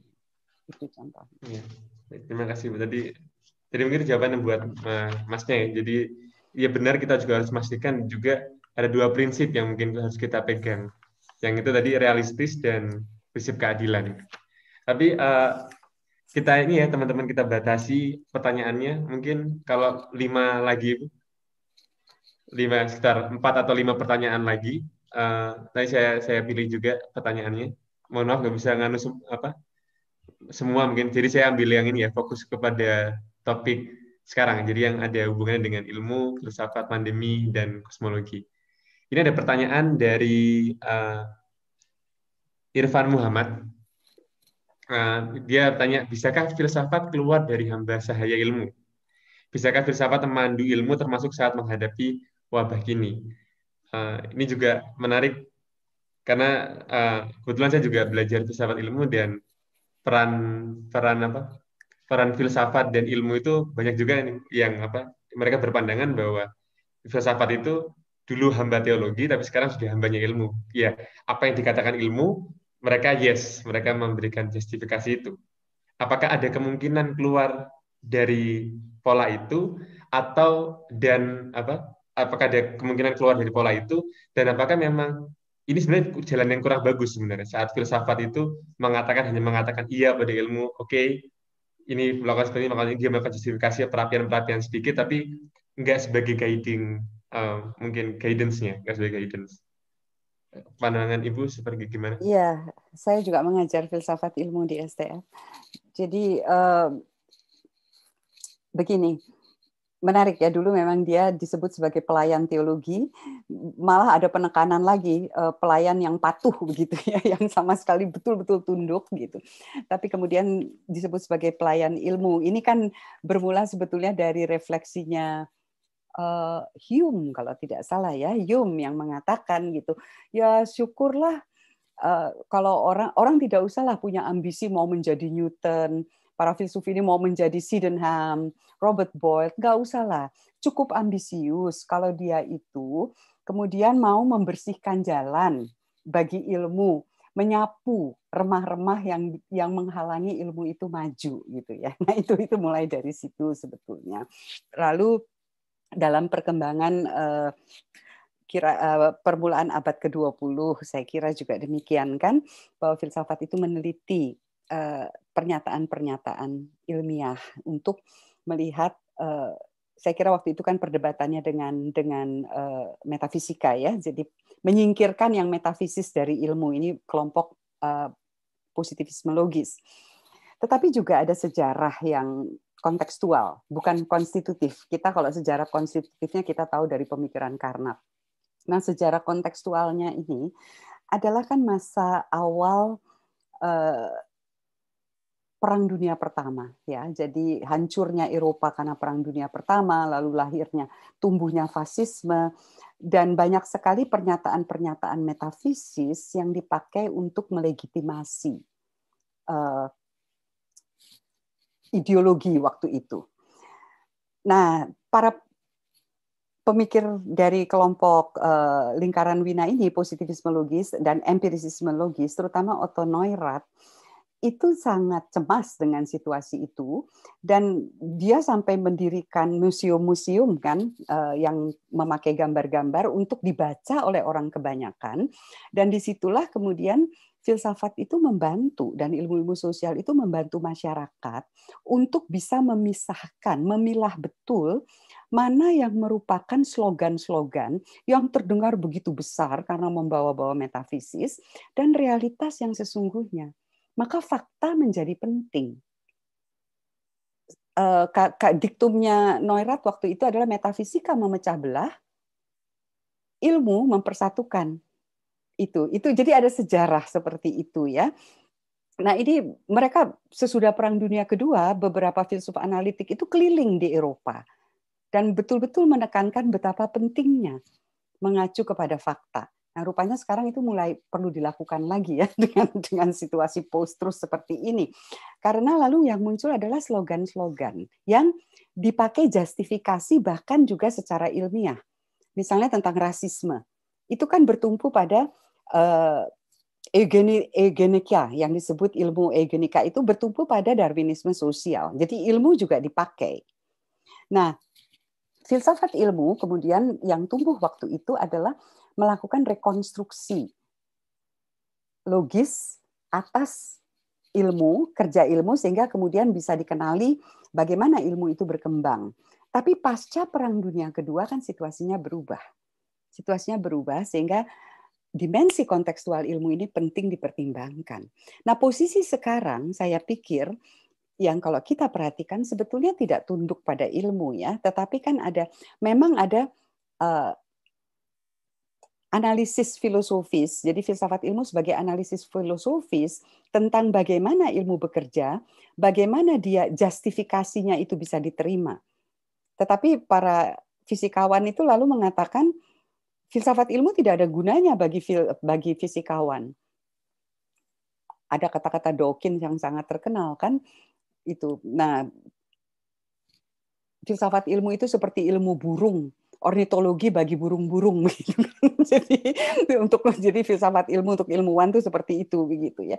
Tapi yang kedua adalah karena dia persis memeriksa cara kerja ilmu termasuk asumsi-asumsinya, persis di situ sebetulnya dia bisa membantu, tidak hanya tunduk kepada ilmu. Karena dalam ilmu pengetahuan, asumsi itu seringkali ya sudah diterima begitu saja. Seperti asumsi kosmologis, alam semesta itu homogen dan isotropik. Itu postulat pada mulanya. Tetapi kemudian baru dapat data ilmiahnya 50 tahun kemudian. Tapi sekarang tiba-tiba muncul lagi data-data yang membuat kita bertanya, apa betul seperti itu? Nah, dalam yang paling penting lagi kalau kita lihat, nih saya belajar sedikit baca teksnya, dikasih tahu juga dari rekan dosen di STF, Adam Smith. Asumsinya tentang yang sekarang menjadi Homo economicus, itu kan asumsi metodologis. Galileo, ketika membagi realitas menjadi primer dan sekunder, itu asumsi metodologi supaya fisika menjadi mungkin. Tetapi kemudian menjadi suatu ontologi. Nah, filsafat persis bisa menunjukkan ini, yang sering tidak disadari oleh ilmuwan sendiri. Jadi menurut saya tidak mengikut begitu saja. Dia memeriksa, dan di sini malah bisa jadi preskriptif ya. Didengar atau tidak, tapi pokoknya kan ini loh resepnya begitu. Tapi banyak fisikawan ilmuwan yang cukup terbuka terhadap filsafat ilmu. Baik, terima kasih jawabannya itu. Jadi untuk pertanyaan yang tadi, ini ada satu pertanyaan dan cukup menurut saya sangat unik pertanyaannya, dari Dedi Kristanto tentang kosmologi dan COVID-19. Pertanyaannya, katakanlah COVID itu menjadi sebuah aliran baru berpikir yang disebut dengan COVIDisme. Aliran pemikirannya ini terlahir dari seorang pemikir yang biasanya masih disebut manusia. Maka COVIDisme ini lahir dari sesuatu yang lahir bukan dari pemikiran manusia. Tetapi selama ini disebut-sebut bahwa manusia punya kontribusi besar terhadap munculnya COVIDisme ini. Bertolak dari asumsi bahwa COVIDisme ini sekarang sudah berjalan dan akan mengubah wujudnya kehidupan berikutnya, pertanyaannya adalah, apakah COVIDisme ini bisa disebut dari bagian dari pola gerak kosmologi untuk melahirkan keteraturan baru? Kalau kita bicara soal new normal, apakah bisa hal itu ditarik ke sesuatu yang sangat spekulatif dan luas dalam kosmologi? Bahwa bumi yang satu ini bisa menentukan sebuah tata keteraturan kosmos dan bukan sebaliknya. Kemudian pertanyaan berikutnya, jika COVIDisme ini sebagai aliran ideologi baru, paling tidak aliran ini bisa menggoreng neoliberalisme, materialisme, spiritualisme, dan berbagai macam isu yang lain. Paling tidak kita bisa melihat bahwa berbagai macam bentuk. Saya rasa itu. Jadi mungkin yang poin-poinnya adalah tadi COVIDisme itu misalnya dia sebagai satu gerak ya, dan juga pemikiran ini disebut apakah ini bisa dikatakan dia punya implikasi kosmologis, bisa disebut dari bagian dari pola gerak kosmologi untuk melahirkan keteraturan baru. Saya senang istilah itu, aliran baru COVIDisme. COVIDisme. itu cukup kreatif itu ya. Tetapi apakah bahwa itu kalau mau dilihat dari memang pola besar ya, karena tadi saya katakan bahwa unsur pada mulanya ketika bumi ini terbentuk dan kemudian berevolusi macam-macam entitas biologis, tidak semua hidup ya, karena COVID itu virus itu kan punya ciri sendiri yang dia entitas biologis tapi tidak hidup gitu, tidak bereproduksi. Nah, itu kan jadi bagian dari seluruh pola alam ini sebetulnya. Tetapi apakah yang di bumi kemudian bisa mempengaruhi yang kosmos? Nah, itu agak sulit mengekstrapolasi karena bumi itu titik yang sangat kecil dari segi gravitasinya lemah dan dia punya atmosfer begitu ya yang membuat apa yang ada di dalam tidak keluar begitu saja, bisa saja menembus, tetapi lalu kecuali memang terbuka dan dilempar ke ruang angkasa lalu bertebaran begitu ya tetapi apakah dia bisa hidup di dalam suasana antariksa begitu, misalnya itu contohnya ya. Tetapi begini, yang menarik itu kalau kita berpikir tentang alam, itu kan ada hukum-hukum yang memang bekerja seakan-akan deterministik ya. Kalau pada skala besar, kalau pada skala kuantum itu lalu probabilitas. Nah, yang deterministik ini kelihatannya semua sudah rapi seperti itu, tetapi bisa muncul peristiwa-peristiwa tidak terduga yang kelihatannya sebagai kebetulan, tetapi kebetulan ini sebetulnya merupakan bagian dari rangkaian sebab akibat yang sebelumnya. Nah, tujuan ideal dari sains itu kan sebetulnya mencari proses sebab akibat ini. Tidak cukup hanya pada level asosiatif ya, kelihatannya ini ditimbulkan oleh ini. Nah, di situ beratnya, dan filsafat itu bisa membantu dengan pemikiran kritis untuk nanti dulu, ini sebab atau asosiasi begitu. Tetapi tadi kembali ke COVIDisme itu sangat menarik, tetapi mungkin secara metafor ya menghasilkan suatu cara berpikir kosmis yang baru gitu. Karena kalau pada akhirnya bumi ini hancur, manusianya tinggal sebagian pun, Itu kan menunjukkan kegagalan manusia sebagai yang saat ini kita ketahui satu-satunya makhluk sadar. Bisa saja itu chauvinisme, tapi memang belum ada data bahwa ada kehidupan lain.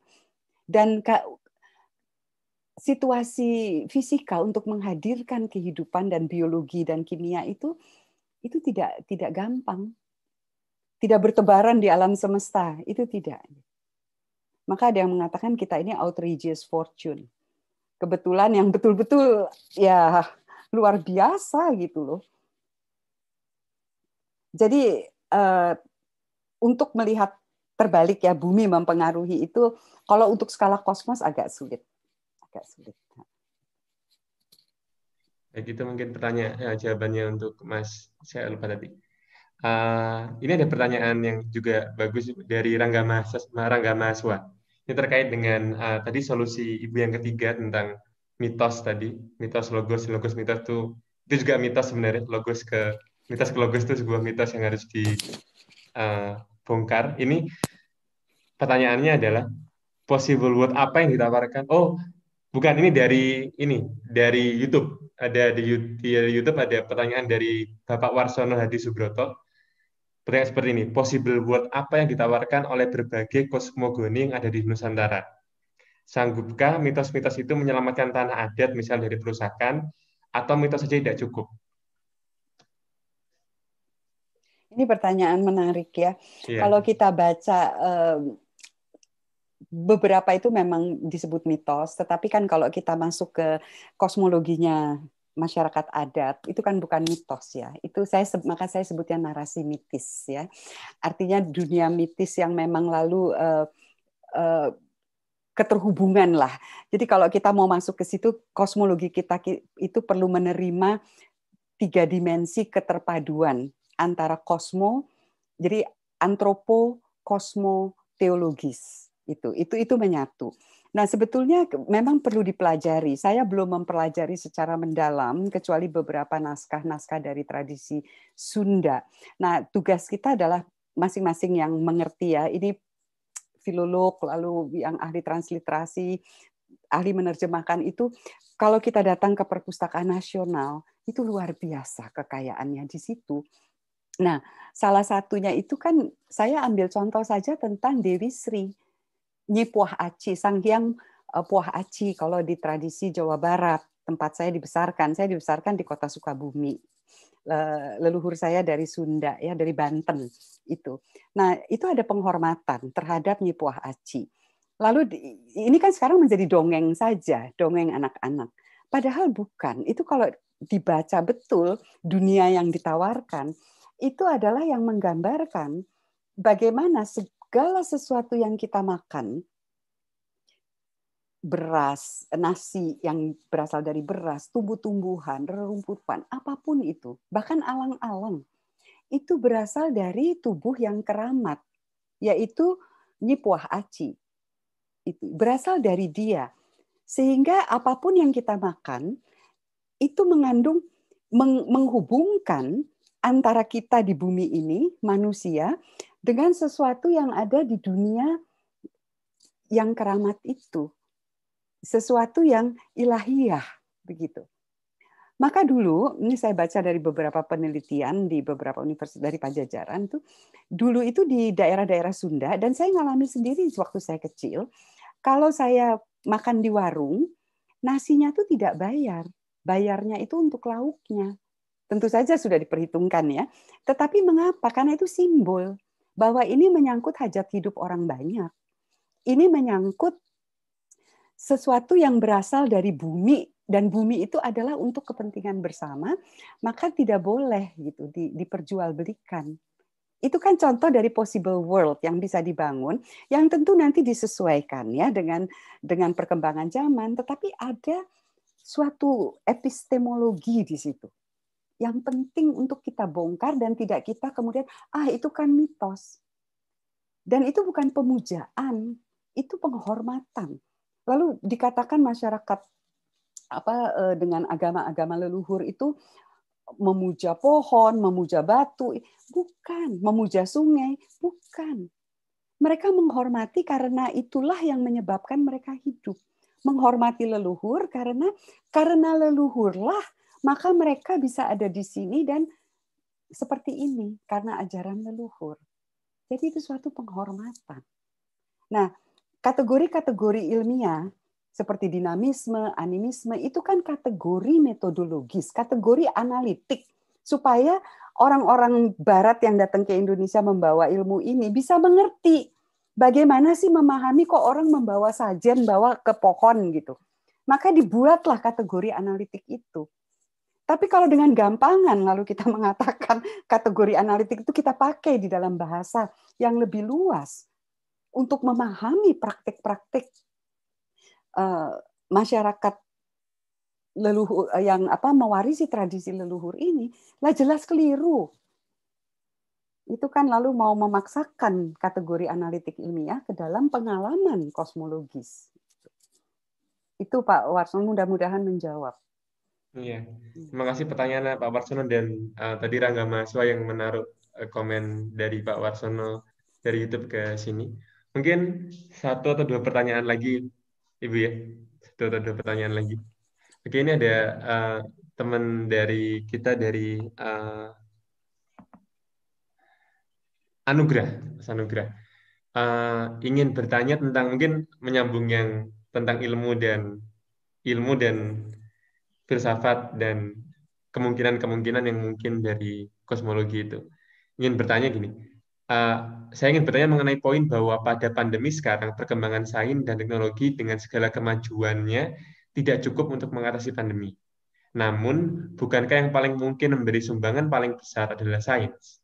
Saya ingat seperti misal dikatakan Richard Dawkins bahwa satu-satunya solusi untuk masa depan manusia adalah jalan sains. Atau mungkin sebenarnya Richard Dawkins terlalu sombong untuk menyingkirkan kontribusi bidang-bidang ilmu lainnya seperti misal bahwa di masa depan tidak ada tempat bagi filsafat. Itu pertanyaan pertama. Saya gabung kemudian ya dengan yang kedua kayaknya cukup sama. Kemudian ingin bertanya terkait poin Bu Karlina yang ketiga, yaitu tentang apa yang perlu dilakukan untuk mewujudkan dunia yang diinginkan pasca pandemi. Ketika secara individu keinginan kita tentang dunia pasca pandemi tidak serta-merta selaras dengan pemegang kekuasaan, sebagaimana tercermin dalam ketik Ibu tentang penggusuran hutan adat. Apa yang bisa dilakukan dalam konteks perorangan untuk memproses realitas tersebut. Jadi mungkin poinnya adalah proses perorangan, bukan yang komunal tadi yang mungkin yang multidisiplin, interdisipliner. Silakan Ibu. Oke. Terima kasih, pertanyaannya susah ini. Jadi, tapi betul, saya percaya bahwa untuk persoalan-persoalan seperti COVID dan banyak hal lain, itu kita berpegang pada sains dan teknologi, betul. Walaupun sains dan teknologi sekarang masih dalam proses kan, sains itu kan lalu ketika ada masalah dengan cepat berusaha untuk menemukan lalu mencari solusi, dan persis itu kekuatannya ada di situ, dibantu dengan teknologi, dan kita perlu berpegang pada itu. Tidak ada lagi kita mau berpegang pada apa gitu. Nah, tetapi sains saja tentu tidak cukup. Jadi sains itu betul-betul memberikan kita jalan pemecahan, jalan keluar, lalu gambaran tentang kemungkinan-kemungkinan yang terjadi kalau jalan ini tidak diikuti. Semua adalah prediksi-prediksi ilmiah. Dan saya sepakat dengan itu, saya setuju dan saya mendukung itu. Nah, tetapi sains untuk kemudian dalam seluruh kehidupan, sains saja tentu tidak cukup. Kita memerlukan pemaknaan. Kita memerlukan sesuatu yang menggerakkan motivasi misalnya. Ada orang kan yang tadi saya sudah katakan, motivasi itu kan digerakkan oleh hasrat. Bisa saja hasratnya itu tidak cukup digerakkan hanya dengan fakta-fakta. Dia harus diberi pendekatan-pendekatan lain. Nah, yang lain ini seperti filsafat, teologi, agama, seni, sastra, itu adalah bagian dari seluruh keseluruhan ini, kesatuan kehidupan, keterpaduan ya, kehidupan manusia. Jadi sains itu adalah salah satu cara untuk memahami dunia dan problematiknya, dan itu betul-betul pada wilayah itu gitu ya, pada wilayah ruang waktu. Tetapi kan metodologi naturalisme metodologis ini, bahwa sains bekerja pada ruang waktu, tidak dianut oleh semua orang. Ada orang yang percaya bahwa ya itu hanya metodologis saja, tetapi kan ada realitas yang tidak terjangkau oleh naturalisme misalnya. Nah, sains jelas tidak bisa menjawab hal-hal seperti itu, padahal hal itu memberi makna pada orang itu. Dan sains tidak bisa lalu mengatakan tidak ada itu, karena sains tidak bisa membuktikan apa yang ada di luar wilayahnya. Sains tidak punya metode untuk sampai ke situ. Bahkan untuk makna saja, sains tidak bisa. Sains itu membawa, dengan seluruh penemuannya, membawa kita sampai ke tepi samudera makna. Tapi untuk menyelam masuk ke dalam samudera makna, sains itu tidak punya seluruh perangkatnya. Itu yang pertama. Nah, yang kedua untuk pribadi, ini saya ingat saya dulu sering berdiskusi dengan ibu-ibu ya ketika di Suara Ibu Peduli. Itu saya selalu mengatakan, kalau satu orang berubah, maka tadi saya kasih contoh tentang gula itu. Satu orang memutuskan saya akan berubah, dan dia kemudian mengajak satu keluarga, dan satu keluarga mengajak komunitasnya, maka ini yang saya sebut siasat-siasat kecil. Jadi pengertian siasat itu saya betul-betul pakai dan saya senang memakai itu, siasat-siasat kecil yang akhirnya akan mendukung strategi yang lebih besar. Tapi tanpa siasat-siasat kecil, karena siasat itu kan di sini bisa dilakukan sekarang jangka pendek, dan itu memang pribadi yang perlu melaksanakan. Tapi tidak cukup hanya pribadi. Maka kepada anak-anak muda, saya sebetulnya ingin menaruh, tapi tadi saya tidak menaruh, tapi saya nanti minta kepada panitia Filofest, kalau Martin ada di sini, ini ada anime yang sangat bagus sekali, judulnya Soar. Itu menang dia. Itu Soar, itu sekitar 5-6 menit. Itu hadiah saya, bukan saya pinjam ya, saya mempersembahkan itu ada penciptanya itu, aduh itu luar biasa kreatif. Itu bagi anak-anak muda, bagi kalian, anak-anak muda, yang lalu mau memikirkan masa depan, dan lalu memiliki bintangnya sendiri. Dan bintang itulah yang diperjuangkan untuk ditaruh di langit, sehingga kemudian bercahaya bagi semua. Jadi kalau berpikir tentang masa depan dan siasat-siasat kecil dari pribadi, saya kok melihat bahwa yang paling perlu didengar suaranya adalah Anda semua, kaum milenial dan sesudahnya. Kami ini orang tua ini yang sudah hampir kadaluarsa. Kadang-kadang sudah berkarat kehendaknya, motifnya, hasratnya itu sudah nggak bisa diubah. Tapi kalian yang kemudian maju ke depan, memperjuangkan supaya bintang kalian itu bisa ditaruh di langit dan menyinari semua. Itu Soar. Saya nggak tahu ada waktu nggak. Kalau ada waktu nanti silakan diputar. Atau diputar masing-masing menonton. Itu saya sangat menghargai yang menciptakan itu anak muda. Generasi milenial, ya generasi sebagian besar dari, itu sudah ada yang taruh di situ.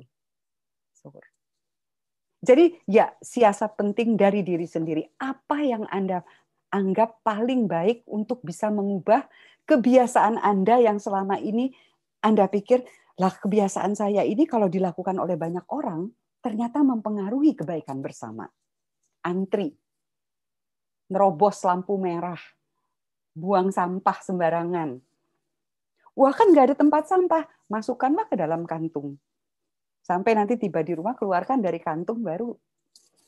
Dan itu kita ajak mulai anak kecil. Saya senang dengan pertanyaan ini. Siasat-siasat kecil untuk membawa kita berpikir lebih besar, berpikir tentang pandemi dan kesadaran kosmologis. Ya. Terima kasih banyak, Bu. Terutama animenya. Pasti akan ditonton. Iya, itu saya putar berkali-kali dan sering saya pakai untuk menutup kuliah atau acara seperti ini, dan itu persembahan bagi anak muda. Saya meminjam dari penciptanya untuk saya persembahkan kepada anak muda. Mungkin ada pertanyaan yang sangat trivial. Tapi Bu Galina emang suka nonton anime kayak gitu. Pasti teman-teman ini penasaran. Iya. Oh, saya nonton, saya baca komik ya. Wah. Kan saya punya anak milenial, saya punya cucu juga yang baca komik. Gitu. Kan nggak boleh ketinggalan, nanti omanya jadul gitu. paling bisa berdiskusi kan dengan mereka. Iya. Mahasiswa saya kan juga anak-anak muda. Iya, kalau nggak ngerti bahasanya nanti ya itu terus berkarat kan. Iya. Mengajarkan apa yang udah ketinggalan zaman. Baik, Ibu, mungkin sudah di penghujung acara. Iya. Ini mungkin untuk kami panitia ingin sekali minta closing statement dari Bu Kalina Supeli, terutama tentang ini ada 2 pertanyaan yang kami ingin mendapatkan jawaban konkret sebenarnya. Tapi ini lebih karena kita temanya adalah tentang pandemi dan masa depan. Kami ingin sekali mendapat jawaban tentang uh, pandangan Bu Karina tentang apa yang harus dilakukan sebenarnya. Ada 2 untuk pecinta filsafat yang mereka tidak bergelut secara akademis, jadi bukan tidak lewat kampus, tapi mereka mencintai filsafat, mereka tahu bahwa filsafat itu penting, apa yang dilakukan sebaiknya, dan kemudian untuk para akademis filsafat, terutama yang masih baru. Apakah mungkin ada Bu Karina punya pandangan tentang apa sih riset umum yang dilakukan, yang itu penting, yang harus dilakukan para mahasiswa dan juga mungkin akademi filsafat setelah di tahun depan, di saat pandemi ini sudah mungkin mulai ada pergeseran situasi. Ya. Yeah. Untuk yang pertama ya, untuk teman-teman yang mencintai filsafat dan merasa perlu berfilsafat begitu, tapi tidak melalui dunia akademis, itu begitu banyak ruang-ruang diskusi yang perlu dibuka terus-menerus seperti ini ya. Saya menyambut dengan penuh hormat ini apa yang Anda semua lakukan. Saya bilang kalau dipegang oleh anak milenial memang jalan, gitu. Kalau dipegang oleh orang tua udah nggak jalan, gitu. Jadi keren, ini keren, dan silakan dibuka terus dan bahaslah topik-topik yang paling menggelisahkan Anda. Jadi kalau ada satu kelompok membagi, ini kok menggelisahkan saya ya topik ini ya, misalnya tentang COVID yang paling berpengaruh pada perempuan, pada anak-anak misalnya itu, lalu carilah pemikir-pemikir dan mulai melatih sambil berdiskusi ini memang keketatan berpikir ya. Jadi walaupun tidak masuk filsafat akademik tapi tetap filsafat seperti ini tetap memerlukan keketatan berpikir. Saya kira Anda semua sudah mulai belajar. Saya lihat itu sudah mulai, bukan hanya belajar, sudah lebih keren lah begitu dari itu yang pertama. Dan terus membaca dan mendiskusikan bacaan itu. Jangan takut dengan bahasa yang sulit. Baca buku, kamus Thesaurus, kamus bahasa Inggris, kamus Inggris Indonesia dan Thesaurus itu pakai, lalu buku pendamping. Lalu diskusikan ya itu. Jadi dan temanya apa yang karena begini, kita mencintai sesuatu kalau itu paling menggelisahkan kita sampai pada malam hari kita terbangun lalu berkeringat gitu. Kok saya memikirkan ini? Nah, itu cari tema-tema seperti itu lalu ajak teman. Itu ya. Jadi jangan berhenti, Anda sudah berada di situasi yang kalau dulu saya beberapa puluh tahun yang lalu ketika saya baru lulus itu bergabung dengan teman-teman yang kemudian mendirikan himpunan astronomi amatir. Jadi mereka mencintai astronomi tapi tidak masuk jurusan astronomi. Sampai sekarang masih ada dan menghasilkan karya-karya yang luar biasa. Yang astronom profesional itu tidak menghasilkan, mereka justru menghasilkan. Anda juga bisa menghasilkan buku-buku seperti itu.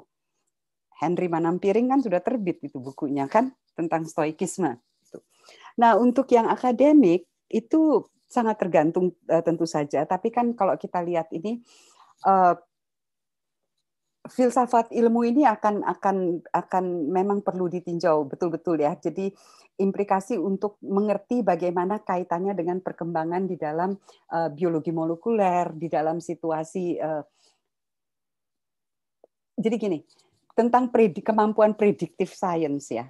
Kemampuan predictive science itu saya kira filsafat ilmu bisa melihat sekali lagi itu sudah banyak dibahas dalam filsafat ilmu, tetapi unsur prediktif yang kemudian kan punya implikasi pada sains ini bicara kebenaran atau tidak, jadi masuk ke realisme dan anti realisme lagi. Sekarang kan realisme baru ini sedang muncul. Kalau tidak, apakah pengetahuan tentang virus, tentang vaksinasi ini hanya bicara tentang struktur realitas misalnya, tapi bukan relatanya sendiri, hanya relasi. Saya kira itu jadi berangkat dari sains itu punya kemampuan prediktif, tapi di mana ada kelemahannya. Saya kira untuk filsafat ilmu itu. Filsafat analitik tetap penting. Dan saya kok memang melihat bahwa memang perlu digalakkan ya, untuk yang berminat tentu saja, tapi untuk akademik itu memang penting, karena itu melatih berpikir sangat ketat. Sangat ketat. Ya. Itu. Yang tertarik pada filsafat kontinental, saya kira bisa masukkan sekarang dalam perdebatan.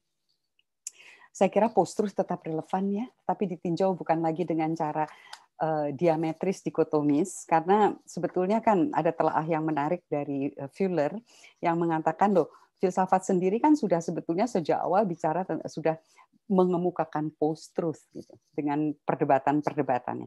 Nah, apakah Fuller ini bisa ditanggapi misalnya? Apa betul seperti itu? Kan yang banyak mengaitkan post-truth ini hanya dengan postmodernisme. Tapi kausalitasnya kan mungkin genealogi bisa, tapi kausalitas tidak begitu ya. Nah ini bahkan bisa ditelusuri lebih jauh gitu ke cara filsafat sendiri bertarung tentang kebenaran misalnya. Itu antara lain. Filsafat teknologi jangan lupa. Ini ke depan ini kita akan ditantang betul ya dengan filsafat teknologi. Dan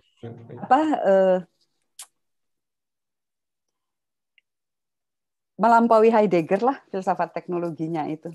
Jadi itu hanya titik masuk saja, lalu perlu melampaui begitu ya. Ada Don IT, ada macam-macam lah. Untuk anak-anak muda terutama. Iya. Mungkin juga satu lagi sedikit mungkin. Banyak juga dari teman-teman muda filsafat yang terutama yang akademisi itu juga mempertanyakan sebenarnya keuntungan dari misalnya filsafat dengan kearifan lokal. Tadi kan salah satu poin dari kuliah Bu Kalina adalah salah satunya tadi itu ada kearifan lokal. Mungkin sedikit juga tentang itu. Kalau saya sih melihatnya begini, saya merasa saya ini orang Indonesia gitu ya. Saya itu orang Indonesia. Jadi apakah itu lalu akan berguna pada filsafat global? Ya kan ada juga bagian-bagian kan filsafat-filsafat yang etnofilosofi dan sebagainya, bahkan astronomi pun punya arkeoastronomi, etnoastronomi begitu, etnokosmologi seperti itu. Nah, tapi sebagai orang Indonesia, saya dengan terbata-bata itu merasa bahwa, dan saya sedikit banyak dengan belajar filsafat itu punya metode, dengan belajar kosmologi itu punya metode gitu. Saya merasa bahwa saya ya mungkin berlebihan ya, saya minta maaf, tapi ini bukan kesombongan sih sebetulnya, tapi justru kerendahan saya tuh merasa berhutang kepada leluhur saya gitu. Kok ini ada karya-karya seperti ini dibiarkan begitu, dibiarkan lalu hanya menjadi bahan yang dilihat di museum dan menjadi bahan para filolog gitu, tapi perlu yang lebih luas, para astronom, para kosmolog, para ahli matematik, para filsuf itu melihat itu. Hutang saja bahwa yaitu setiap, kalau Newton bilang saya tidak menganggap diri saya raksasa, tapi saya hanya pakai Newton, setiap raksasa itu berdiri di atas pundak raksasa lainnya. Nah saya dengan kekerdilan saya lah dalam pengetahuan saya ini, bagaimanapun berdiri di atas apa yang diwariskan leluhur dan yang lain-lain lah dari para ilmuwan, para filsuf. Hutang saja. Baik, Bu. Terima kasih banyak. Saya rasa itu akan sangat menjawab pertanyaan teman-teman juga. Oke, teman-teman, kita sudah berada di akhir acara kuliah umum bersama Ibu Kalina Supeli tentang ilmu pandemi dan tentang kesadaran kosmologis. Terima kasih banyak Ibu Kalina Supeli sudah mau bersedia untuk berbagi ilmu bersama kita. Sangat banyak sekali poin-poin yang diberikan oleh Ibu Kalina Supeli. Semoga ini memantik banyak diskusi-diskusi lainnya, memantik banyak gerakan-gerakan dan juga mungkin karya-karya teman-teman lainnya. Baik teman-teman, berterima kasih kepada Bu Kalina. Dan ada yang tadi ngomong, saya akan baca 100 buku tahun depan. Saya juga boleh mengucapkan terima kasih ya. Terima kasih kepada Anda semua. Maaf sekali tidak semua, saya lihat banyak sekali pertanyaan di chat itu, tapi saya minta maaf tidak mungkin terjawab semua. Dan saya sangat bangga ya bahwa saya bisa ada di antara Anda semua, terutama yang muda.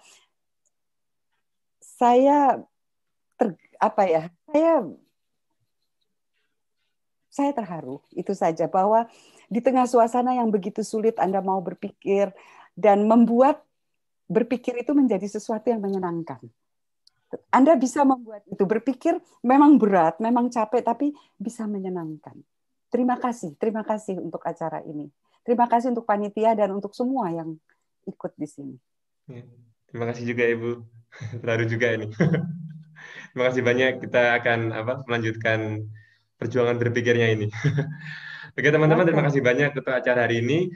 Acara belum selesai, kita lagi ada beberapa penutupan yang pasti akan menyenangkan teman-teman. Oke, acara saya kembalikan lagi ke Opa Ade. Silakan. Saya matikan kamera ya.